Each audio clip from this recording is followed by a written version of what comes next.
இரண்டாவது மந்திரம். திவ்யோ ஹ்யமூர்த்த புருஷஹ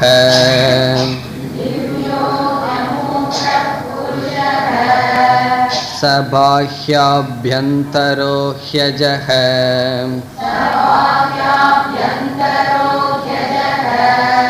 அப்ராணோ ஹ்யமனா சுப்ரஹ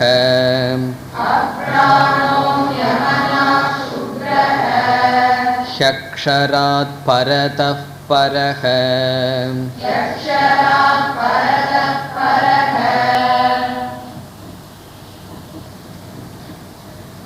இந்த அத்தியாயத்தில் முதல் மந்திரத்தில் அக்ஷர பிரம்மத்தை சர்வ காரணமாக அறிமுகப்படுத்தப்பட்டது. ததேதத் சத்தியம் என்று துவங்கி ஒரு உதாரணத்துடன் அக்ஷர பிரம்மமானது எல்லாவற்றிற்கும் எப்படி காரணம் என்று கூறப்பட்டது. நெருப்பிலிருந்து அதனுடைய பொறிகள் எப்படி வருகின்றதோ அதுபோல பிரம்மத்திடமிருந்து எல்லா விதமான ஜீவராசிகளும் தோன்றியது என்று கூறப்பட்டது. அப்பொழுது நாம் பார்த்தோம், ஒன்று விதவிதமான காரியமாக மாற வேண்டும் என்றால் அது நாமரூபத்தோடு சேர வேண்டும். களிமண்ணானது விதவிதமான பானையாக காட்சியளிக்க வேண்டும் என்றால் அந்த காரணத்துடன் நாமரூபத்தை சேர்க்க வேண்டும்.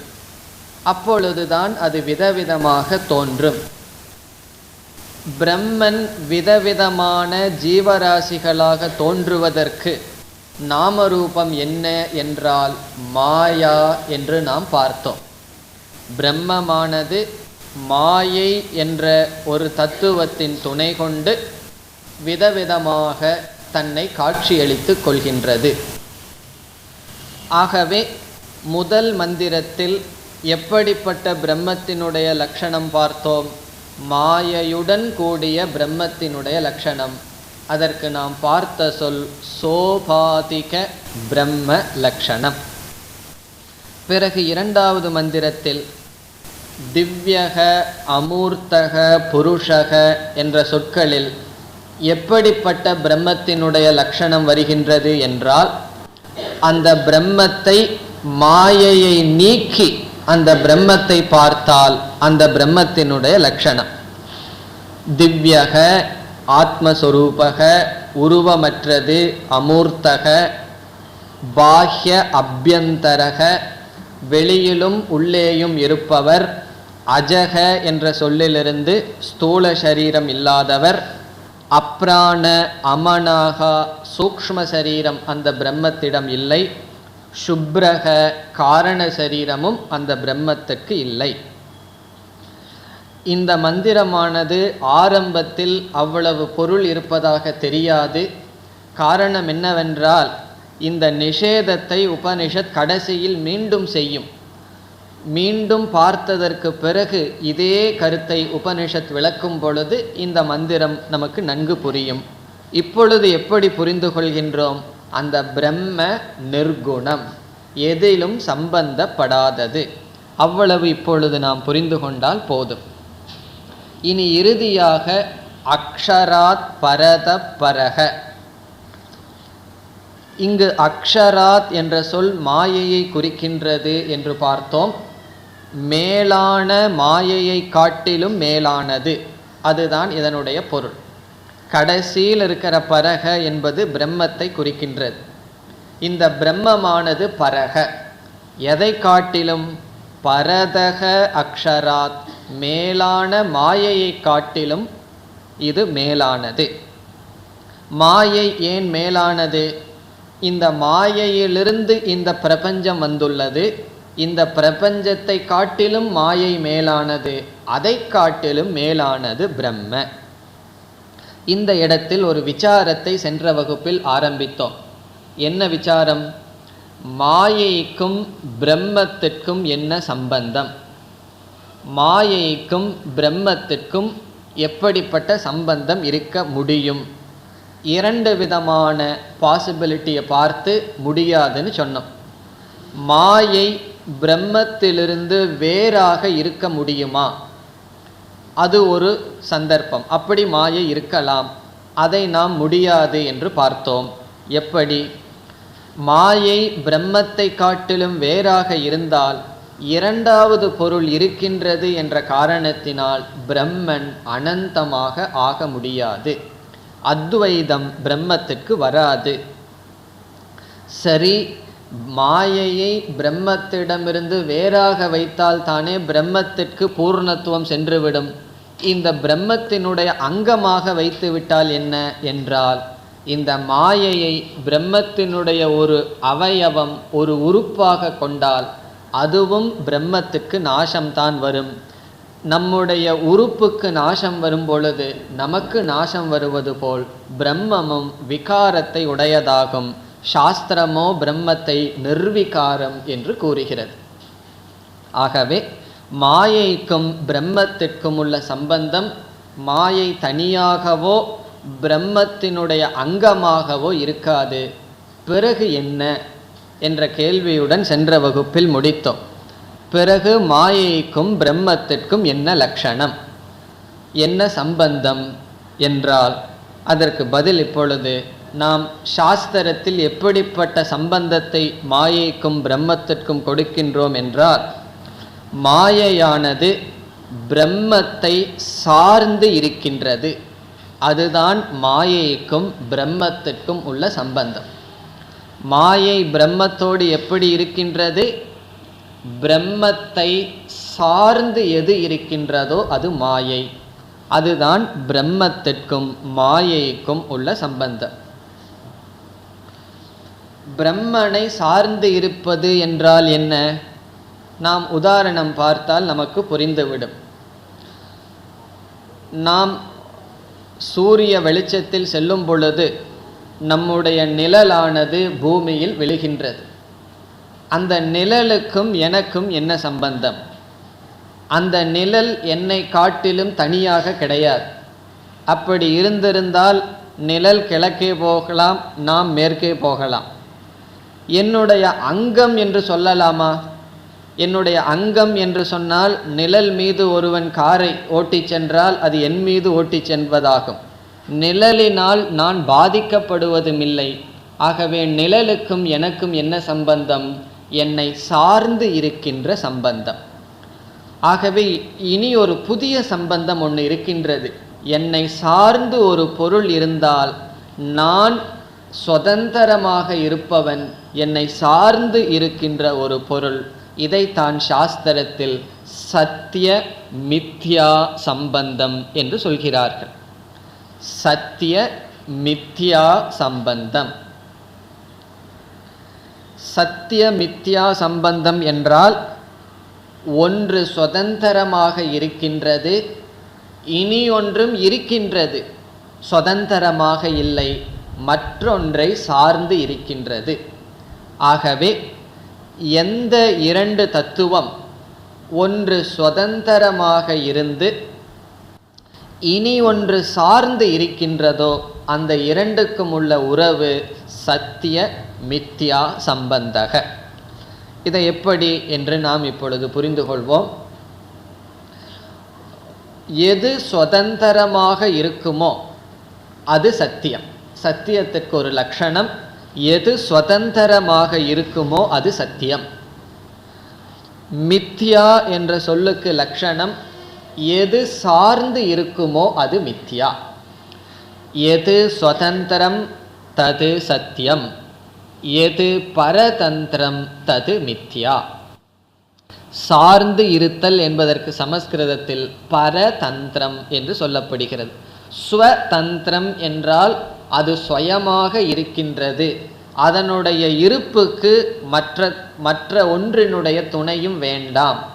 பரதந்திரம் என்றால் அதனுடைய இருப்புக்கு வேறு ஒரு பொருளினுடைய துணை தேவை. ஆகவே சத்தியம் என்ற சொல்லுக்கு லட்சணம், எது சுதந்திரமாக இருக்குமோ அது சத்தியம். மித்யா என்றால் எது பரதந்திரமாக இருக்குமோ அது மித்யா. நாம் மித்தியா என்ற சொல்லை எது இல்லையோ அது மித்தியா என்று சொன்னாலும் தவறில்லை. அதை காட்டிலும் எது சார்ந்து இருக்கின்றதோ அது மித்தியா. இறுதியில் அது இல்லைன்னு தான் முடிவுக்கு வரப்போகின்றோம். எப்படி? நான் இந்த சரீரம் சுதந்திரமாக இருக்கின்றது. எதனுடைய அடிப்படையில்? நிழலினுடைய அடிப்படையில். இப்பொழுது இரண்டு பொருள்கள் இருப்பதாக நாம் பேசுகின்றோம். நான் இருக்கின்றேன், என்னுடைய நிழல் இருக்கின்றது. அனுபவத்தில் இரண்டு பொருள்கள் இருக்கின்றது. இந்த நிழலுக்கும் எனக்கும் என்ன சம்பந்தம்? நான் சுதந்திரமாக இருப்பவன், என்னை சார்ந்து இருப்பது நிழல். இப்பொழுது இரண்டு சொற்களை நாம் கூறினாலும் உண்மையில் எவ்வளவு பொருள் இருக்கின்றது? உண்மையில் எது இருக்கின்றது? சுதந்திரமாக இருப்பதுதான் இருக்கின்றது. என்னை சார்ந்து இருக்கின்றது என்று நாம் கூறினாலும் அது இருப்பது போல் தோன்றுகிறது, அவ்வளவுதான். நாம் வேறொரு உதாரணத்திற்கு வருவோம். வேதாந்தம்னு சொன்னால் கயிறு பாம்பு அல்லது களிமண் பானை. இப்போ கயிறு பாம்புக்கு போவோம். கயிறு இருக்கின்றது, அதன் மீது நாம் பாம்பை பார்க்கின்றோம். இதில் கயிறானது சுதந்திரமாக இருக்கின்றது. இந்த பாம்பானது சுதந்திரமாக இருக்கின்றதா அல்லது கயிற்றை சார்ந்து இருக்கின்றதா? அது கயிற்றை சார்ந்து இருக்கின்றது. ஆகவே கயிற்றை சார்ந்து இருப்பதனால் அது மித்தியா. சுதந்திரமாக இருப்பதனால் கயிறானது சத்தியம். அதே போல கடல் அலைகள், நீர் சுதந்திரமாக இருக்கின்றது, அலைகள் நீரை சார்ந்து இருக்கின்றது. இது போன்ற பல உதாரணங்களை பார்த்தால் எது சுதந்திரமாக இருக்குமோ அதனுடைய இருப்புக்கு வேறு ஒன்று துணை தேவையில்லையோ அது சத்தியம். எது தன்னுடைய இருப்புக்கு இனி ஒன்றினுடைய தேவை இருக்கின்றதோ அது மித்தியா. இந்த கயிறு பாம்பிலேயே இனி ஒரு படிக்கு போவோம். கயிறு இருக்கின்றது, பாம்பாக பார்க்கின்றோம். இப்போ நம்ம கயிற்றுக்கு என்ன பெயர் கொடுத்துள்ளோம்? சுதந்திர சத்தியம். பாம்புக்கு என்ன பெயர்? அது பரதந்திரம், மித்தியா.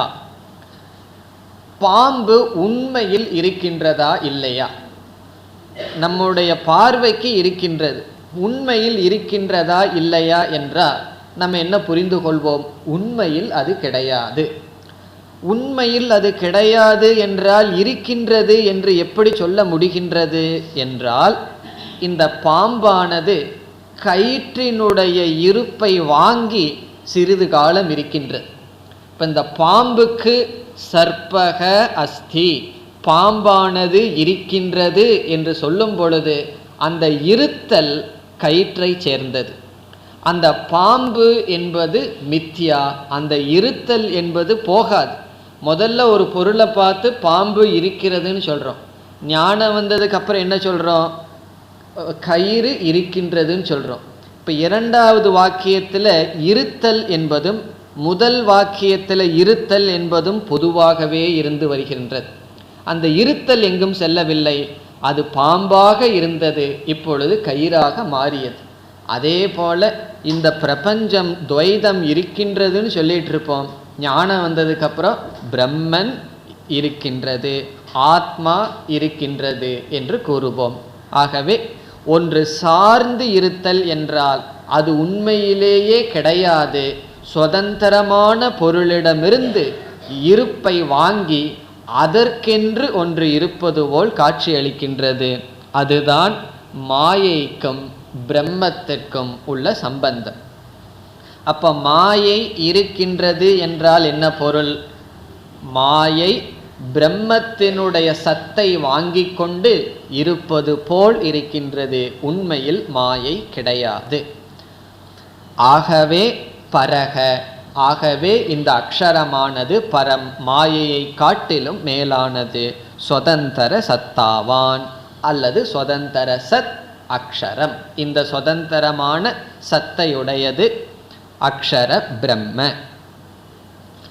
சென்ற மந்திரத்தில் உபாதியுடன் அல்லது மாயையுடன் கூடிய பிரம்மத்திற்கு லட்சணத்தை பார்த்தோம். இந்த மந்திரத்தில் மாயையை நீக்கிய பிரம்மத்தினுடைய லட்சணம் பார்க்கப்பட்டது. இனி நாம் அடுத்த மந்திரத்துக்கு செல்வோம். மூன்றாவது மந்திரம். ஏதஸ்மாத் ஜாயதே பிராணஹ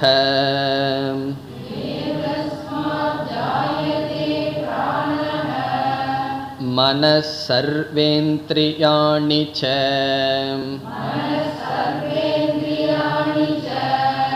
கம் வாயுர் ஜோதிராபஹ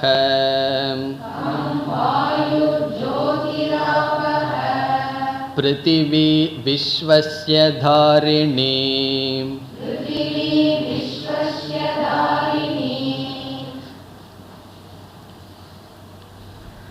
முதல் 2 மந்திரத்தில் பிரம்மத்தினுடைய தத்துவத்தை 2 விதமாக அறிமுகப்படுத்தியதற்கு பிறகு இந்த 3வது மந்திரத்திலிருந்து 9வது மந்திரம் வரை சிருஷ்டியை பற்றிய விளக்கம் வருகின்றது. 3லிருந்து 9வது மந்திரம் வரை சிருஷ்டி விசாரக, சிருஷ்டியை பற்றி விளக்கம் வருகின்றது. சிருஷ்டி என்றால் என்ன? படைப்பு. இந்த உலகம் எப்படி பிரம்மத்திடமிருந்து தோன்றுகின்றது என்ற விளக்கமெல்லாம் வருகின்றது. இந்த பகுதிக்கு அத்தியாரோபம் என்று பெயர். உபனிஷத்தானது இந்த உலகத்தை பிரம்மத்திடம் ஏற்று வைத்து எப்படி உற்பத்தி ஆகின்றது, என்னென்ன பொருள்களெல்லாம் உற்பத்தி ஆயின என்ற விளக்கத்தை கொடுக்கின்றது. சிருஷ்டி தோன்றுகிறது என்று சொல்வதிலிருந்து எப்படிப்பட்ட பிரம்மத்திடமிருந்து சிருஷ்டியானது வருகின்றது? மாயையுடன் கூடிய பிரம்மத்திடமிருந்து சிருஷ்டியா, மாயை இல்லாத பிரம்மத்திடமிருந்து சிருஷ்டியா? மாயையுடன் கூடிய பிரம்மத்திடமிருந்து சிருஷ்டியானது தோன்றுகிறது. ஆகவே முதல் மந்திரத்தில் சுருக்கமாக சொல்லப்பட்டது இங்கு விளக்கப்படுகின்றது. இந்த 2வது முண்டகத்தில் முதல் கண்டத்தில் முதல் மந்திரம் ததேதத் சத்யம் யதா சுதீப்தாத் பாவகாத்னு ஆரம்பிக்கப்பட்டது. அந்த மந்திரத்தினுடைய விளக்கம்தான் 3லிருந்து 9 வரை. பிறகு இந்த அத்தியாயத்தினுடைய கடைசி மந்திரம் மீண்டும் இந்த 2வது மந்திரம் விளக்கப்படும். இந்த சிருஷ்டி எல்லாம் நிராகரிக்கப்படும். நிராகரிக்கப்பட்டு பரபிரம்ம மீண்டும் விளக்கப்படும். இப்பொழுது நாம் சிருஷ்டியினுடைய விசாரத்திற்குள் செல்ல வேண்டும். சிருஷ்டியினுடைய விசாரத்திற்குள் செல்ல வேண்டும் என்றால் தத்துவபோதமோ அல்லது வேதாந்தத்திற்கு நாம் பார்த்த முகவுரையான சில கருத்தோ ஞாபகம் இருந்தால் நன்கு. எப்படி சிருஷ்டியானது தோன்றுகிறது? தத்துவபோதம் முதலிய நூல்களில் நாம் எப்படி படித்துள்ளோம்? சிருஷ்டி திடீரென்று எல்லாமே தோன்றுகிறதா அல்லது படிப்படியாக தோன்றுகிறதா என்றால், சிருஷ்டி எப்பொழுதுமே கிரமமாக தோன்றுகிறது, படிப்படியாக தோன்றுகிறது. நாம் 4 விதமான படியை இப்பொழுது பார்ப்போம். இந்த படைப்பானது நாம் பார்த்து அனுபவிக்கின்ற இந்த பிரபஞ்சம் 4 படிகளில் தோன்றுகிறது. முதல் படி சூக்ஷ்ம பூத சிருஷ்டிகி. முதல் தோன்றுவது சூக்ஷ்ம பூத சிருஷ்டிகி. பூதம் என்றால் என்ன? பஞ்சபூதம். சூக்ஷ்மமான 5 பூதங்கள் முதலில் தோன்றுகிறது. அதுதான் முதல் சிருஷ்டி. இப்போ சிருஷ்டிக்கு முன்னாடி இருக்கின்ற நிலை என்ன? சிருஷ்டிக்கு முன்னாடி இருக்கின்ற நிலை பிரம்மன் மாயையோடு இருக்கார். இதே உபனிஷத்தில் இந்த பூதங்கள் தோன்றுவதற்கு முன்னாடி ஒரு நிலை, அந்த மாயையோட ரெடியாக இருக்கிறதே ஒரு நிலையாக சொல்லப்பட்டது அன்னம்ங்கிற வார்த்தையில். இப்போ முதல்ல பிரம்மனும் மாயையும் இருக்கின்றது. அந்த பிரம்மனும் மாயையும் சிருஷ்டிக்கு தயாராக இருக்கின்றது. ஆகவே காரண நிலையில் இந்த பிரபஞ்சமானது மாயா ரூபமாக இருக்கின்றது. முதல் அந்த மாயையிலிருந்து என்ன வெளிப்படுகிறது என்றால் 5 விதமான பஞ்ச சூக்ஷ்மமான பூதங்கள். இப்போ பஞ்சபூதங்கள் நமக்கு என்னன்னு தெரியும். ஆகாஷக, வாயுகு, அக்னிகி, ஜலம், பிருத்திவி. இந்த 5 பூதங்களை நம்ம அனுபவிச்சுட்டு இருக்கோம். இவைகள் தோன்றவில்லை, இவைகளுக்கு காரணமான 5 பூதங்கள் தோன்றியது. இப்போ நம்ம பார்க்குற ஆகாசத்திற்கும் காரணமான ஆகாசம், நாம் அனுபவிக்கின்ற வாயுவுக்கும் காரணமான வாயு, இவ்விதம் 5 பூதங்களுக்கு காரணமான 5 சூக்ஷ்ம பூதமானது தோன்றுகிறது. அதுதான் முதல் சிருஷ்டி. இப்போ சிருஷ்டியினுடைய முதல்ல என்ன வந்தாச்சு? 5 விதமான சூக்ஷ்மமான பூதங்கள் தோன்றிவிட்டது. இரண்டாவது சிருஷ்டி, இரண்டாவது படி.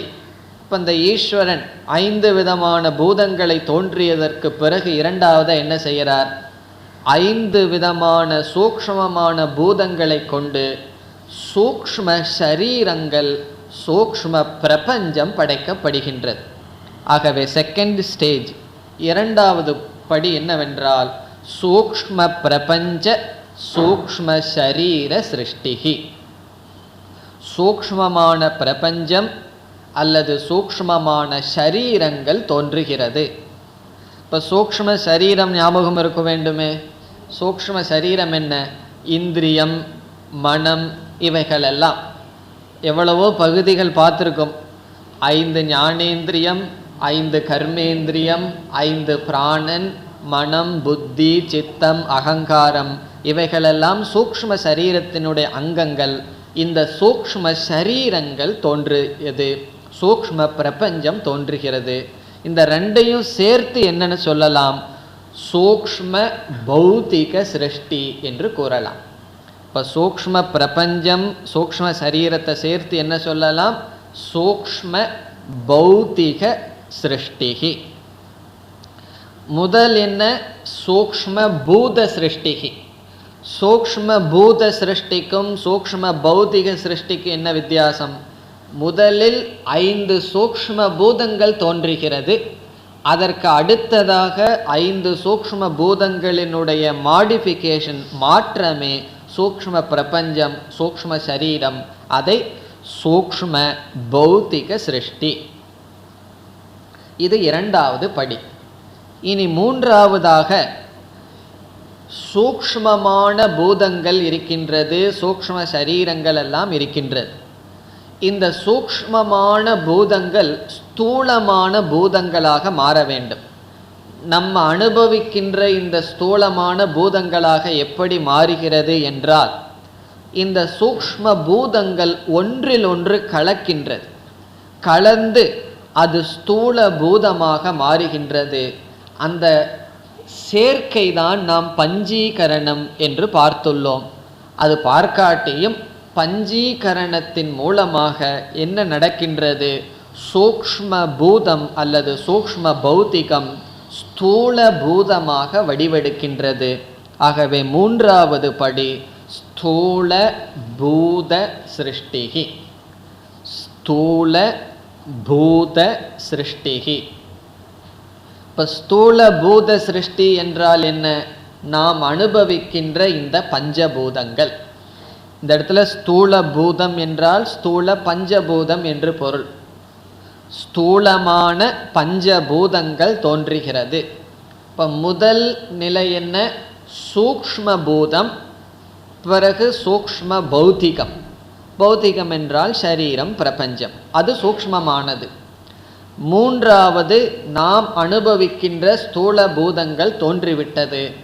பிறகு இறுதியாக நான்காவதாக ஸ்தூல பிரபஞ்ச ஸ்தூல சரீர சிருஷ்டி. இந்த ஸ்தூல பிரபஞ்சம் 14 லோகங்கள்னு சொல்கிறோம். பிறகு நம்முடைய விதவிதமான சரீரங்கள், இதை நாம் சேர்த்து ஸ்தூல பௌத்திக சிருஷ்டி என்று கூறலாம். ஸ்தூல பௌத்திக சிருஷ்டி என்பது நான்காவது படி. இப்போ 4 படிகள் என்ன? முதல் சூக்ஷ்ம பூத சிருஷ்டிகி, இரண்டாவது சூக்ஷ்ம பௌத்திக சிருஷ்டிகி. சூக்ஷ்ம பௌத்திக சிருஷ்டி என்பது சூக்ஷ்ம சரீரம், சூக்ஷ்ம பிரபஞ்சத்தை குறிக்கின்றது. மூன்றாவது ஸ்தூல பூத சிருஷ்டி, 5 பஞ்சபூதங்கள் நாம் அனுபவிப்பது. 4வது ஸ்தூல பௌத்திக சிருஷ்டி. ஸ்தூல பௌத்திக சிருஷ்டி என்றால் நாம் அனுபவிக்கின்ற லோகங்கள், நம்முடைய சரீரங்கள், இவைகள் தோன்றியது. இதைத்தான் உபனிஷத்தானது இதற்கு பிறகு கூறுகின்றது. இப்பொழுது 3வது மந்திரத்திற்குள் செல்வோம். இந்த மந்திரத்தில் முதலில் 2வது வரியை எடுத்துக்கொள்ள வேண்டும். பாடக்கிரமாத் அர்த்த கிரமகன்னு சொல்லி முதல் வரி 2வது வரிங்கிற பாடம் இருந்தாலும் அர்த்தத்தினுடைய அடிப்படையில் நாம் 2வது வரியை முதலில் எடுத்துக்கொள்ள வேண்டும். இந்த 2வது வரியில் முதல் சிருஷ்டியானது சொல்லப்படுகின்றது. சூக்ஷ்ம பூத சிருஷ்டியானது 2வது வரியில் சொல்லப்படுகின்றது. 5 பூதங்கள் முதலில் தோன்றியது. அதைத்தான் முதலில் பார்க்க வேண்டும். இப்பொழுது 2வது வரி கம். கம் என்றால் ஆகாசம், ஸ்பேஸ், ஆகாசம். இந்த ஆகாசம் எப்படி தோன்றியது? மாயை இருக்கின்றது. அந்த மாயையிடம் சப்தம் என்கின்ற குணத்தை சேர்த்தியவுடன் ஆகாசம் தோன்றுகிறது. ஆகவே மாயையுடன், மாயை எப்படிப்பட்ட மாயை? பிரம்மத்தை சார்ந்து இருக்கின்ற மாயையுடன் ஆகாசம் தோன்றுகிறது, சப்த குணத்துடன். இப்பொழுது மாயை எப்படி மாறிவிட்டது? ஆகாச ரூபமாக மாயை மாறிவிட்டது. அப்படிப்பட்ட மாயையுடன் ஸ்பர்ஷம் என்கின்ற குணம், தொடுதல் என்கின்ற குணம், அதை சேரும் பொழுது அடுத்தது என்ன தோன்றுகிறது? வாயுகு. ஆகாஷாத் வாயுகு, வாயுவானது தோன்றுகிறது. இனி வாயுவுடன் ரூபம் என்ற குணத்தை சேர்த்தியவுடன் என்ன தோன்றுகிறது? ஜோதிகி. இங்கு ஜோதிகி என்றால் அக்னி, நெருப்பு. ஆகாசம், காற்று, நெருப்பு. இந்த மாயை இப்பொழுது எவ்வளவு மாறுபட்டு இருக்கின்றது? அந்த மாயையானது முதலில் ஆகாசமாக தன்னை மாற்றிக்கொண்டு பிறகு அடுத்ததாக வாயுவாகவும் பரிணாமம் அடைந்து அக்னியாகவும் பரிணாமம் அடைந்துள்ளது.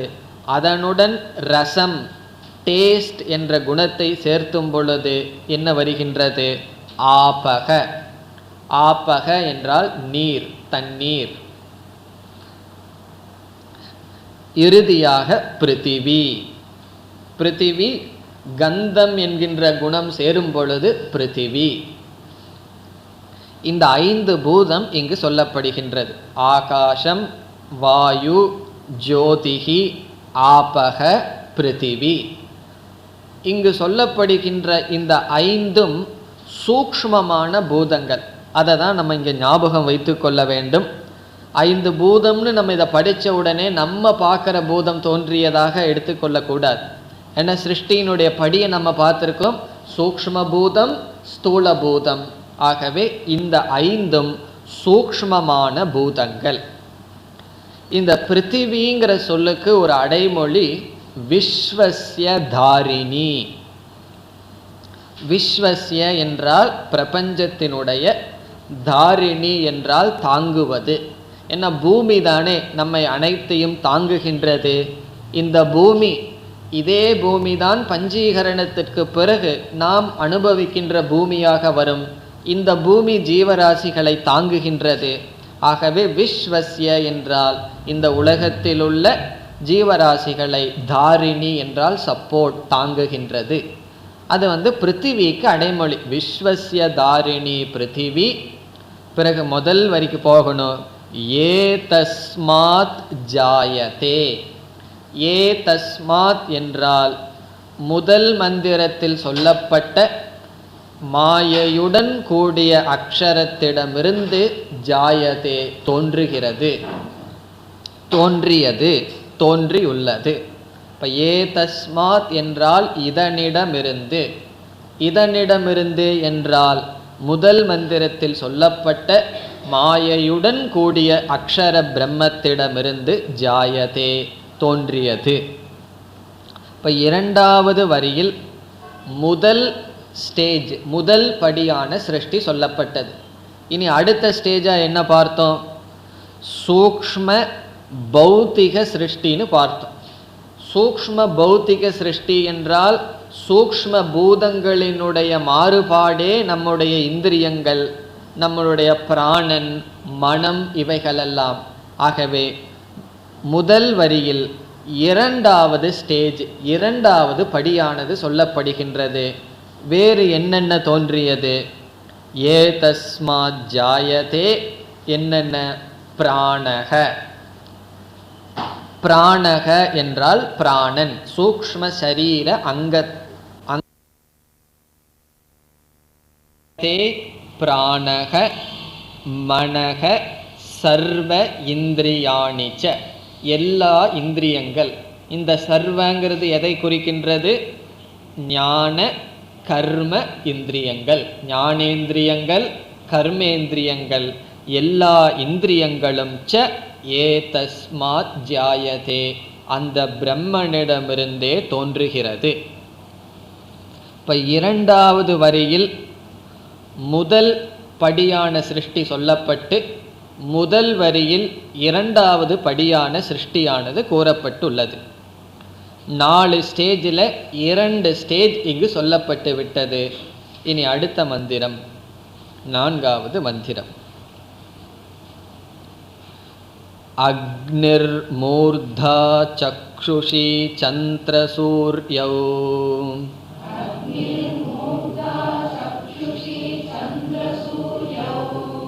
திசஸ்ரோத்ரே வாக் விவ்ருதாஸ்ச வேதாஹ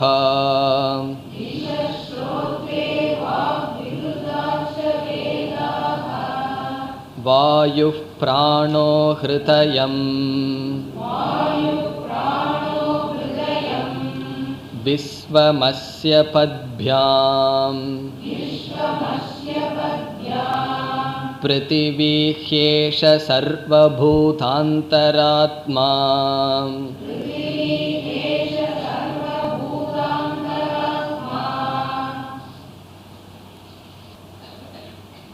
மூன்றாவது படியான சிருஷ்டி என்ன? ஸ்தூலமான பஞ்சபூதங்கள். சூக்ஷ்மமான பூதங்களிலிருந்து ஸ்தூலமான பூதம் எப்படி மாறியது என்றால், சூக்ஷ்மமாக இருக்கும் பொழுது 5 பூதங்களும் தனித்தனியாக அதனுடைய தன்மையில் இருக்கின்றது.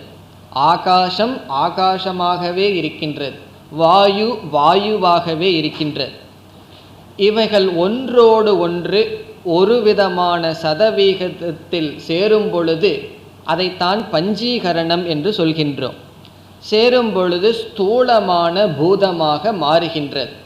அந்த மூன்றாவது படியானது உபனிஷத்தில் கூறப்படவில்லை, அது விடப்பட்டு விட்டது. நாம் புரிந்து கொள்ள வேண்டும்.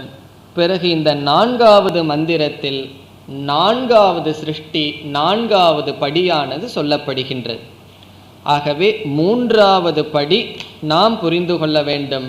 பஞ்சீகரணத்தின் மூலமாக 5 விதமான பூதங்கள் தோன்றிவிட்டன. இனி 4வது படியாக என்ன பார்த்தோம்? ஷரீரம், பிரபஞ்சம் அந்த பூதங்களிலிருந்து தோன்றுகிறது. இப்போ 5 பூதங்களை படைத்து விட்டார். அந்த பூதங்களை அப்படியே வைத்திருந்தால் என்ன பலன்? அதை நம்முடைய ஷரீரமாக மாற்ற வேண்டும், இந்த பிரபஞ்சமாக மாற்ற வேண்டும். ஆகவே ஷரீரத்தினுடைய சிருஷ்டியானது வருகின்றது. ஒரு ஜீவனுக்கு நம்முடைய ஸ்தூல சரீரம் எப்படி இருக்கின்றது? தலை, கை, கால்கள், கண்கள், காது, இவைகள் பொருந்தியது நம்முடைய ஸ்தூல சரீரம். அதே போல ஈஸ்வரனுக்கு ஒரு சரீரம் இருக்கின்றது என்று வைத்துக்கொள்வோம். இப்போ நமக்கு ஒரு உடல் இருக்கின்றது என்றால் அந்த உடல் இவ்வளவு வெயிட், இவ்வளவு ஹைட், இதெல்லாம் நம்ம சொல்கிறோம். அதே போல இறைவனுக்கு ஒரு ஸ்தூல சரீரம் இருக்கின்றது என்றால் பகவானுடைய ஸ்தூல சரீரம் என்ன? இங்கு உபனிஷத் சொல்கின்றது, இறைவனுடைய ஸ்தூல சரீரம் இந்த பிரபஞ்சம். இந்த அகில பிரபஞ்சமுமே பகவானுடைய ஸ்தூல சரீரம். இங்கு உபனிஷத் இந்த 4வது படியை நேரடியாக சொல்லலை. உபனிஷத் தன்னுடைய விதத்தில் ஆனால் மிக அழகாக கூறுகின்றது. 4வது சிருஷ்டியை எப்படி கூறுகின்றது என்றால், இந்த ஈஸ்வரனுடைய ஸ்தூல சரீரம் இந்த பிரபஞ்சம். இப்போ பகவானை நான் பார்க்கணுன்னா என்ன செய்யணும்? இப்போ நம்முடைய ஒருத்தருடைய ஸ்தூல சரீரத்தை பார்க்கணும்னா என்ன செய்யணும்? கண்ணை திறந்து அவர்களை பார்த்தால் அவர்களுடைய ஸ்தூல சரீரம் தெரிகின்றது. பகவானுடைய ஸ்தூல சரீரத்தை பார்க்க வேண்டும் என்றால் இந்த பிரபஞ்சத்தை பார்த்தால் அது பகவானுடைய ஸ்தூல சரீரம். இப்போ பகவானை தான் பார்த்துட்டு பகவானை நாம் தேடிக்கொண்டிருக்கின்றோம். கயிற்றை பார்த்துட்டு பாம்பை பார்த்துட்டு இருக்கிறது போல பிரபஞ்சத்தை பார்க்கும்போது யாரை பார்க்கிறோம்? ஈஸ்வரனைத்தான் பார்த்து கொண்டிருக்கின்றோம். காரணம், இங்கு உபனிஷத் கூறுகின்றது, இந்த பிரபஞ்சம் ஸ்தூல பூதம் ஈஸ்வரனுடைய சரீரம். அதை உபனிஷத் நமக்கு புரிவதற்காக, எப்படி நமக்கு கண்ணு, காது அல்லது வாய், உடல், கால்கள், மனம் அல்லது ஹிருதயம் இதெல்லாம் இருக்கின்றதோ அதே போல் ஒரு கற்பனை செய்கின்றது. ஈஸ்வரனுடைய கண்கள் எது, ஈஸ்வரனுடைய காது என்ன, ஈஸ்வரனுடைய வாக்கு என்ன என்று அகில பிரபஞ்சமும் ஈஸ்வரனுடைய சரீரமாக சொல்லப்படுகின்றது. இதனுடைய சாரம் ஈஸ்வரனுக்கு இது கண் இது காதுன்னு சொல்றது அல்ல. ஈஸ்வரன் இந்த பிரபஞ்சத்தை உடலாக கொண்டுள்ளார். இப்போ நாம் அறியாமையில் இருக்கும் பொழுது இந்த ஸ்தூல சரீரம் வரைக்கும் நம்ம என்ன நினச்சிட்டு இருப்போம்? இது என்னை சேர்ந்தது, இது நான் என்கின்ற அபிமானம். இந்த நகம் வரைக்கும், அந்த நகத்தை கட் பண்ணினதுக்கப்புறம் அந்த நகத்து மேலே நான்கிற அபிமானம் இருக்காது. அது நம்ம உடம்பில் ஒட்டிகிட்டு இருக்கிற வரைக்கும் நான்கிற அபிமானம் இருக்கும். ஈஸ்வரனுக்கு நான்கிற அபிமானம் இருந்தால் எவ்வளவு தூரம் இருக்குன்னா, அவர் எதையெல்லாம் படைச்சாரோ அனைத்திலும் நான் என்கின்ற பாவனை ஈஸ்வரனுக்கு இருக்கின்றது. அந்த ஈஸ்வரனுக்கு சாஸ்திரத்தில் ஒரு பெயர் சொல்லப்படுகின்றது. அதாவது ஈஸ்வரன் காரணமான மாயையோடு மட்டும் இருக்கும் பொழுது அந்த ஈஸ்வரனுக்கு அந்தர்யாமி என்று ஒரு பெயர். அந்த மாயையோடு மட்டும் இருக்கின்ற அந்த ஈஸ்வரனுக்கு அல்லது அக்ஷரத்துக்கு அந்தர்யாமி என்று பெயர். அந்த ஈஸ்வரன் என்ன பண்ணிட்டார்? சிருஷ்டி செய்ய வேண்டும்னு சிருஷ்டியை ஆரம்பிக்கிறார். எடுத்துடனே என்ன செய்வார்? சூக்ஷ்மமான பூதங்கள், சூக்ஷ்மமான பிரபஞ்சம், சரீரங்களை எல்லாம் படைச்சிட்டார். இப்போ எல்லா விதமான சூக்ஷ்ம சரீரத்தையும் படைச்சிட்டார். படைச்சதற்கு பிறகு அவர் தன்னிடமிருந்தே தான் படைத்தார். ஊர்ணநாபி உதாரணத்தில் பார்த்தோம். அந்த எந்த பொருளை எடுத்து படைத்தார்? தன்னிடமிருந்தே மாயையினுடைய துணை கொண்டு சூக்ஷ்ம சரீரம், சூக்ஷ்ம பிரபஞ்சத்தை படைச்சார். இந்த சூக்ஷ்மத்தை படைக்கிறதுக்கு முன்னாடி காரண பிரபஞ்சத்தை தன்னுடையதாக அபிமானம் வச்சிருப்பார். அவருக்கு அந்தர்யாமி. இந்த சூக்ஷ்ம பிரபஞ்சத்தை தான் அபிமானம் வைக்கும் பொழுது அந்த ஈஸ்வரனுக்கு ஹிரண்ய கர்ப்பன் என்ற பெயர் வருகின்றது. ஒரே ஈஸ்வரன், அவனுக்கு 2வது பெயர் ஹிரண்ய கர்ப்பக. அவருக்கு எப்பொழுது ஹிரண்ய கர்ப்பன் என்று பெயர்? சூக்ஷ்மமான பிரபஞ்சத்தை, சூக்ஷ்மமான மனம் அல்லது சூக்ஷ்ம சரீரங்களை தான் என்று அபிமானிக்கும் பொழுது அவருக்கு ஹிரண்ய கர்ப்பன் என்று பெயர். இனி அடுத்தது என்னபடி? சூக்ஷ்மமான பிரபஞ்சத்திலிருந்து ஸ்தூலமான பிரபஞ்சம், லோகங்களை படைச்சிட்டார். இந்த ஸ்தூலத்தை படைத்ததற்கு பிறகு அதுவும் அவருடைய வெளிப்பாடு தானே. அதை நான் என்று அவர் அபிமானிக்கும் பொழுது ஸ்தூலமான பிரபஞ்சத்தோடு ஈஸ்வரன் பார்க்கப்பட்டால் அந்த அதே ஈஸ்வரனுக்கு விராட் என்று பெயர். இப்போ 3 பெயர் ஈஸ்வரனுக்கு: அந்தர்யாமி, ஹிரண்ய கர்ப்பக, விராட். இந்த 3 பெயர் ஒரே ஈஸ்வரனுக்கு. எதனுடைய அடிப்படையில்? காரண பிரபஞ்சத்தினுடைய அடிப்படையில் அந்தர்யாமி, சூக்ஷ்ம பிரபஞ்ச சூக்ஷ்ம சரீரத்தின் அடிப்படையில் ஹிரண்ய கர்ப்பக, ஸ்தூல பிரபஞ்சத்தினுடைய நோக்கில் பார்த்தால் விராட். இந்த 4வது மந்திரம் விராட் சரீரத்தை விளக்குகின்றது. இப்ப விராட் ரூபமான ஈஸ்வரனுடைய சரீரம், அதை இந்த மந்திரமானது விளக்குகின்றது. உபனிஷத் ஒரே வரியில சொல்லிட்டு போலாம், இந்த ஸ்தூல பிரபஞ்சம் விராட்டினுடைய சரீரம், அந்த ஒரு வரியில முடிச்சிருக்கலாம். இருந்தாலும் நமக்கு புரிய வேண்டும் என்பதற்காக இப்போ விராட்ட சரீரம்னு சொன்னால் அந்த விராட்டுக்கு தலை எது, கண்கள் என்ன, காது என்ன என்ற ஒரு கற்பனையை இங்கு உபனிஷத் வைக்கின்றது. இப்பொழுது மந்திரத்திற்குள் செல்வோம். இந்த மந்திரத்தில் 3வது வரியில் ஒரு வார்த்தை இருக்கு, வாயுகு பிராணோ ஹிருதயம் விஸ்வம் அஸ்ய அப்படின்னு ஒரு வார்த்தை இருக்கு. அதை நம்ம முதல்ல எடுத்து முதலில் அந்த அஸ்யங்கிற வார்த்தையை எஸ்ய என்று மாற்றிக்கொண்டு படிப்போம். எஸ்ய என்றால் எவருடைய, விராட்டினுடைய. எந்த விராஜக, அக்னிர் மூர்தா. மூர்தா என்றால் தலை. இப்போ உபனிஷத் உருவகப்படுத்துகின்றது. இந்த விராட்டானது, விராட்டுக்கு என்ன சரீரம், இந்த பிருத்திவியில் இருக்கிற சிலதெல்லாம் உதாரணமாக சொல்ல விரும்புகின்றது.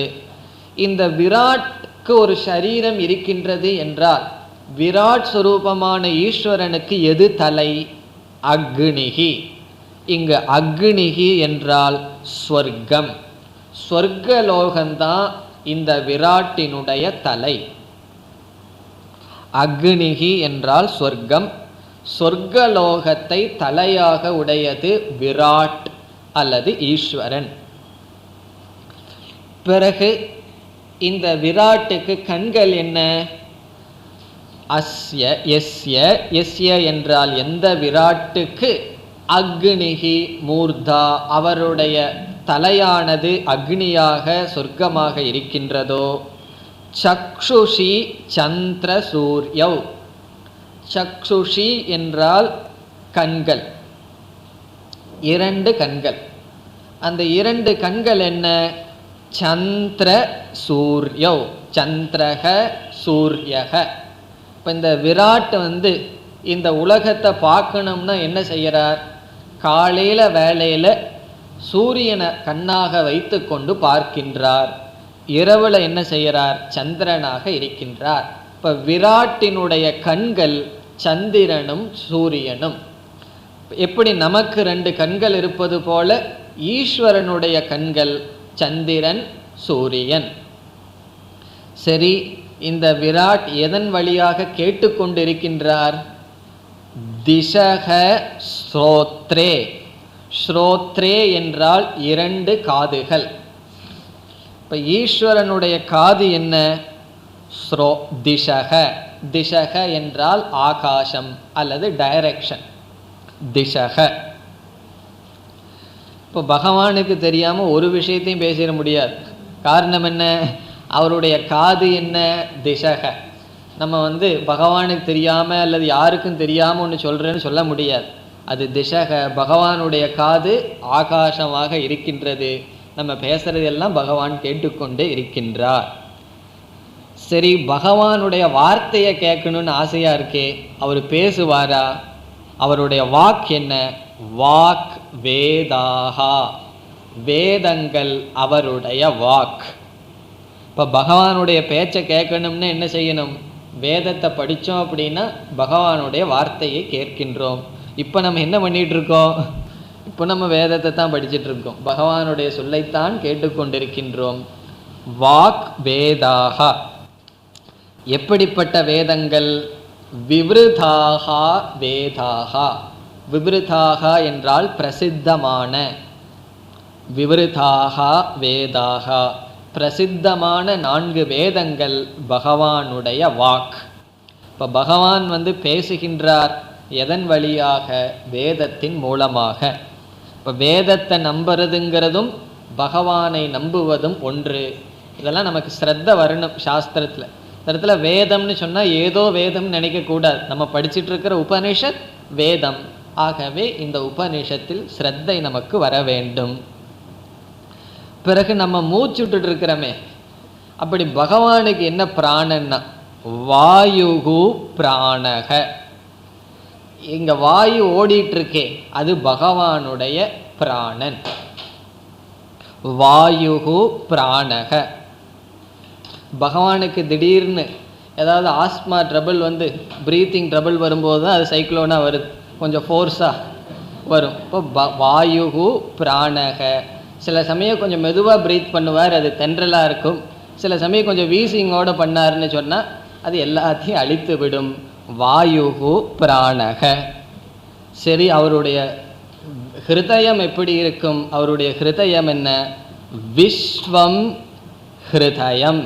விஸ்வம்னா அகில பிரபஞ்சம், என்னென்னலாம் மீதி இருக்கோ அதெல்லாம் அவருடைய ஹிருதயம். விஸ்வம் ஹிருதயம்.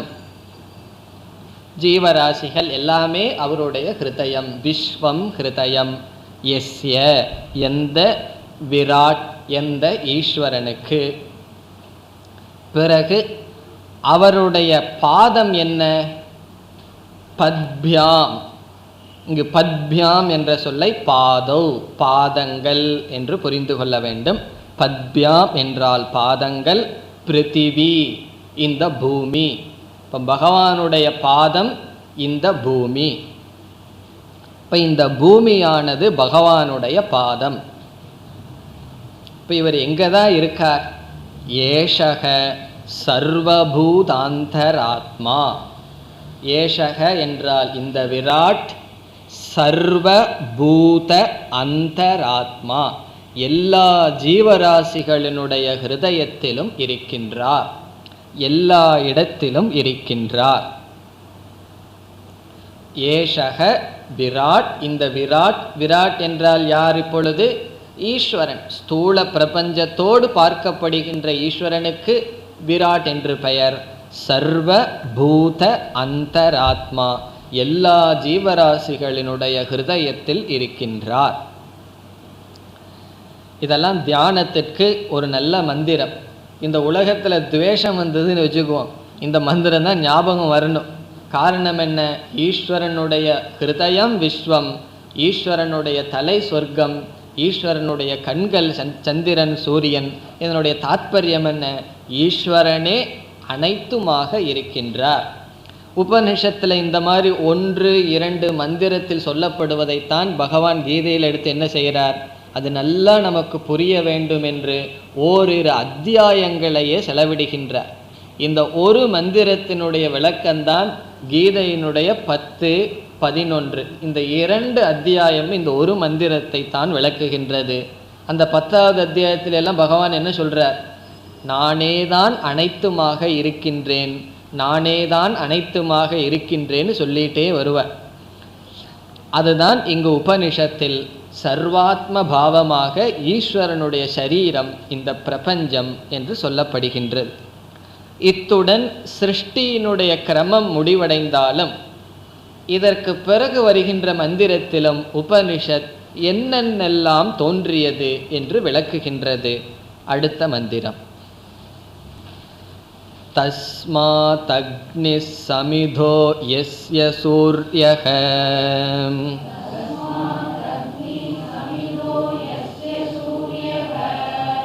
சோமாத் பர்ஜன்ய ஓஷதயः பிருத்திவ்யாம்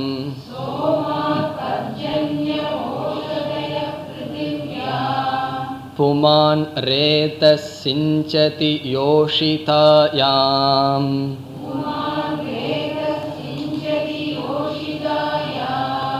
பஹ்வி பிரஜா புருஷாத் சம்பிரசூதாஹ.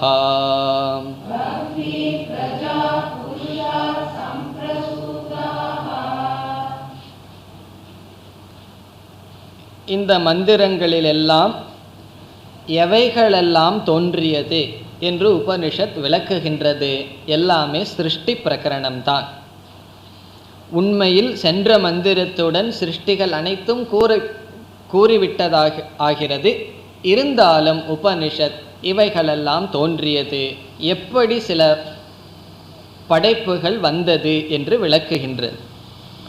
இந்த 5வது மந்திரத்தில் ஜீவனுடைய ஷரீரம் எப்படி தோன்றுகிறது என்று விளக்கப்படுகின்றது. ஜீவ ஷரீர சிருஷ்டிகி. ஜீவ சரீரம் தோன்றிவிட்டது என்று சொல்லப்பட்டு விட்டது. எப்படி ஜீவ சரீரம் தோன்றுகிறது? ஒரு பிரளயம் முடிந்து ஒரு படைப்பு வரும்பொழுது ஜீவன் படைக்கப்படுகின்றான் என்று நாம் சொல்கின்றோம். ஜீவன் படைக்கப்படுகின்றான் என்றால் ஜீவனுடைய காரண சரீரமோ சூக்ஷ்ம சரீரமோ படைக்கப்படுவதில்லை. சூக்ஷ்ம சரீரம் காரண சரீரத்தில் ஒடுங்கி இருக்கின்றது. பிறகு ஜீவன் படைக்கப்படுகின்றான் என்றால் ஜீவனுடைய சரீரம் ஸ்தூல சரீரம் தோன்றுகிறது என்றுதான் பொருள். இப்போ ஒருவருடைய வீட்டில் ஒருவர் ஜீவன் பிறந்துள்ளான் என்றால் என்ன பொருள்? பெற்றோர்கள் அந்த ஜீவனுக்கு காரண சரீரத்தையோ சூக்ஷ்ம சரீரத்தையோ கொடுப்பதில்லை, ஸ்தூல சரீரத்தை கொடுக்கின்றார்கள். ஆகவே ஜீவனுடைய பிறப்பு என்றால் ஜீவன் எடுக்கின்ற ஸ்தூல சரீரம். ஜீவன் இறந்து விடுகின்றான் என்றால் என்ன பொருள்? அவனுடைய மனமோ அல்லது காரண சரீரமோ இறப்பதில்லை, அவனுடைய ஸ்தூல சரீரத்தினுடைய மரணம். இப்போ இந்த மந்திரத்தில் ஒரு ஜீவன் எப்படி சரீரத்தை எடுக்கின்றான், ஒருவன் எப்படி பிறக்கின்றான், இறந்த ஒரு ஜீவன், குறிப்பாக ஒரு மனிதன், ஒருவன் மனித சரீரத்தை எப்படி எடுக்கின்றான். ஒருவன் இறந்து விட்டான், பிரளயத்துக்கு போக வேண்டாம், இந்த ஜென்மா முடிந்து ஒருவன் இறந்து விட்டான். அந்த இறந்த ஜீவன் அடுத்த ஜென்மத்தில் மனித சரீரத்தில் பிறக்கின்றான். அவன் எப்படி பிறக்கின்றான்? இறந்ததற்கு பிறகு அவன் மீண்டும் ஒரு சரீரத்தை தாயிடமிருந்து இந்த உலகத்திற்குள் வருவதற்கு முன் என்னென்ன படியில் அவன் செல்கின்றான் என்ற கருத்தானது சொல்லப்படுகின்றது. இந்த கருத்து வேறு ஒரு உபனிஷத்தில் விளக்கமாக சொல்லப்பட்டுள்ளது. அந்த பகுதிக்கு பஞ்சாக்னி வித்யா என்று பெயர். பஞ்ச அக்னி வித்யா, பஞ்சாக்னி வித்யா. அந்த பஞ்சாக்னி வித்யா இந்த மந்திரத்தில் சொல்லப்படுகின்றது. பஞ்சாக்னி வித்யா என்றால் என்ன? அக்னி என்றால் இந்த இடத்தில் ஸ்தானம், படிகள். அக்னி என்றால் ஸ்தானம். பஞ்ச அக்னி என்றால் ஜீவனானவன், சூக்ஷ்ம சரீரத்தையுடைய ஜீவனானவன் மீண்டும் ஒரு ஸ்தூல சரீரம் எடுப்பதற்கு முன் 5 விதமான சரீரத்தை எடுத்து வருகின்றான். 5 விதமான இடத்தில் சென்று வருகின்றான். அதற்கு பஞ்சாக்னி வித்யா. அந்த 5 இடங்கள் என்னென்ன என்று இங்கு சொல்லப்படுகின்றது. அந்த 5 இடத்துல போய் இந்த ஸ்தூல சரீரத்துக்கு வருகின்றான். இப்போ முதலில் ஒரு ஜீவனானவன் இறந்து விட்டான். நம்முடைய ஸ்தூல சரீரத்தை என்ன செய்வார்கள்? மீறினா 2 நாள் அவ்வளவுதான் வச்சிருப்பார்கள் வீட்டில். அதுவே கஷ்டப்பட்டு வச்சிருக்க வேண்டியது இருக்கு. இந்த சரீரமானது எரிக்கப்படுகின்றது அல்லது மண்ணோடு மண் ஆக்கப்படுகின்றது. அவன் இறந்ததற்கு பிறகு அந்த ஜீவன், சூக்ஷ்ம சரீரத்தை உடைய ஜீவனுக்கு ஒரு இடத்திலிருந்து இனி ஒரு இடத்துக்கு போகணுமே. ஆகவே ஒரு ஜல சரீரம் என்ற ஒரு சரீரம் கிடைக்கின்றதாம். இதெல்லாம் நீங்கள் எங்கே பார்த்தீங்கன்னு கேட்கக்கூடாது. நீங்களும் பார்க்க முடியாது, நானும் பார்க்க முடியாது. பார்க்கணுன்னா இறந்து தான் பார்க்கணும். சாஸ்திரத்தில் சொல்லியிருக்கு, அவ்வளவுதான். அதனால தான் வேதக விவருதா வாக், பகவானுடைய வாக், அவ்வளவுதான். சயின்ஸ்னாலையும் கண்டுபிடிக்க முடியாது. இந்த ஜீவனுக்கு ஜலசரீரம் என்று ஒரு சரீரம் வருகின்றது. அதனுடைய துணை கொண்டு முதலில் இந்த ஜீவனானவன் சொர்க்கலோகத்திற்கு செல்கின்றான். ஆகவே முதலில் ஜீவனுக்கு கிடைக்கின்ற சரீரம் சொர்க்கலோகத்தில் இருக்கின்ற சரீரம் ஜல சரீரம். சொர்க்கலோகத்தில் சென்று இங்கே செஞ்சதற்கு பாப புண்ணியத்திற்கு தகுந்தாற்போல் அவன் புண்ணியத்துக்கு தகுந்தாற்போல், என சொர்க்கம்னு சொல்லிட்டமே, அவன் புண்ணியத்திற்கு தகுந்தாற்போல் அவன் சுகத்தை அனுபவிக்கின்றான். அப்போ முதலில் ஜீவன் எங்கு செல்கின்றான்? சொர்க்கலோகத்திற்கு செல்கின்றான். அது முதல் சரீரம். பிறகு சொர்க்கலோகத்தில் எவ்வளவு நாள் அனுபவித்து கொண்டிருப்பான்? புண்ணியம் தேடுற வரைக்கும். புண்ணியம் தீர்ந்தவுடன் என்ன ஆகும்னா, அது நமக்கு தெரியாது புண்ணியம் தீருதா இல்லையான்னு சொல்லி. ஏன்னா தீர ஆரம்பிக்கும் போதே அங்கே சோகப்பட ஆரம்பிச்சிருவோம். அந்த சோகம் நமக்கு வரக்கூடாதுன்னு சொல்லி அது தெரியாமையே வைத்திருப்பார்கள். புண்ணியம் தீர்ந்த மறுகணமே அந்த சொர்க்கத்திலிருந்து அந்த ஜீவன், இப்போ நம்ம குறிப்பாக மனித சரீரம் எடுக்கிற அளவுக்கு அவனுடைய கர்ம வினை இருக்கின்றது என்று வைத்துக்கொள்வோம். அந்த ஜீவன் என்ன செய்வானாம், இரண்டாவதான சரீரம் மேகம் அல்லது விருஷ்டி, மேகமாக அவன் வருவான். அந்த மேகத்துக்குள்ள வந்துடுறானா ஜீவன். விருஷ்டி சரீரம், மேகத்தில் மழையாக கலந்து வருகின்றான் இந்த பூமிக்கு. அப்போ அந்த ஜீவன் நேரடியாக வர்றதில்லையா, மழை காலத்தில் தான் மழையோடு சேர்ந்து வர்றான். அதனால தான் சொல்லுவார்கள், மழை பெய்ஞ்ச உடனே புல்லெல்லாம் அதிகமாக தோன்றுகிறது, என்ன புதிய புதிய ஜீவர்கள் எல்லாம் தோன்றுகிறார்கள். இப்போ இரண்டாவது சரீரம் என்ன, விருஷ்டி சரீரம் அல்லது மழையாக மேகமாக வருகின்றான். இந்த மேகமாக வந்ததற்கு பிறகு அவன் விருஷ்டி மழை, அந்த மழை என்னாகின்றது, மழை பெய்து மரம் செடி கொடிகளுக்குள் அந்த நீரானது செல்கின்றது. இந்த ஜீவனுடைய மூன்றாவது ஸ்தானம் ஓஷதி சரீரம். ஓஷதி என்றால் மரம் செடி கொடிகள், அதற்குள் இந்த ஜீவன் சென்று விடுகின்றானாம். மூன்றாவது காய்கறிகளுக்குள்ளெல்லாம் சென்று விடுகின்றான் அந்த ஜீவன். பிறகு நான்காவதாக ஆண் சரீரத்திற்குள் அவன் செல்கின்றான். மூன்றாவது ஓஷதி சரீரம், நான்காவது ரேதஸ் சரீரம். ரேதஸ் என்றால் ஆண் சரீரம், ஆணினுடைய பீஜ சக்தி, உற்பத்தி செய்யும் சக்தி. அவனுக்கு கர்ம வினைக்கு தகுந்தால் போல் அந்த ஓஷதியை உணவாக உட்கொள்ளும் பொழுது அந்த ஜீவன் ஆணுக்குள் இருப்பான். பிறகு ஐந்தாவதாக ஸ்திரீ சரீரம், அந்த ஆணிடமிருந்து அவன் பெண்ணுடைய சரீரத்திற்கு செல்கின்றான். அது ஐந்தாவது அக்னி. பிறகு ஸ்திரீ சரீரத்திலிருந்து பெண் சரீரத்திலிருந்து மனித சரீரத்தை அடைந்து மீண்டும் பூலோகத்திற்கு வருகின்றான். இந்த 5 ஸ்தானத்தை பஞ்ச அக்னி என்று சொல்லப்படுகின்றது. அதுதான் இந்த மந்திரத்தில் கூறப்படுகின்றது. முதலில் ஜலசரீரம், சொர்க்கத்தில் சென்று அங்கு எடுக்கப்படுகின்ற சரீரம். இரண்டாவது சொர்க்கத்திலிருந்து விருஷ்டி ரூபமாக மழை ரூபமாக இருக்கின்ற சரீரம். மூன்றாவது தாவரங்களாக இருக்கின்ற சரீரம். நான்காவது ஆண் சரீரம். ஐந்தாவது பெண் சரீரம். இந்த 5 சரீரங்கள் எடுத்து இறுதியாக மனித சரீரம் எடுத்து பூமிக்கு வருகின்றான் என்று சொல்லப்படுகின்றது.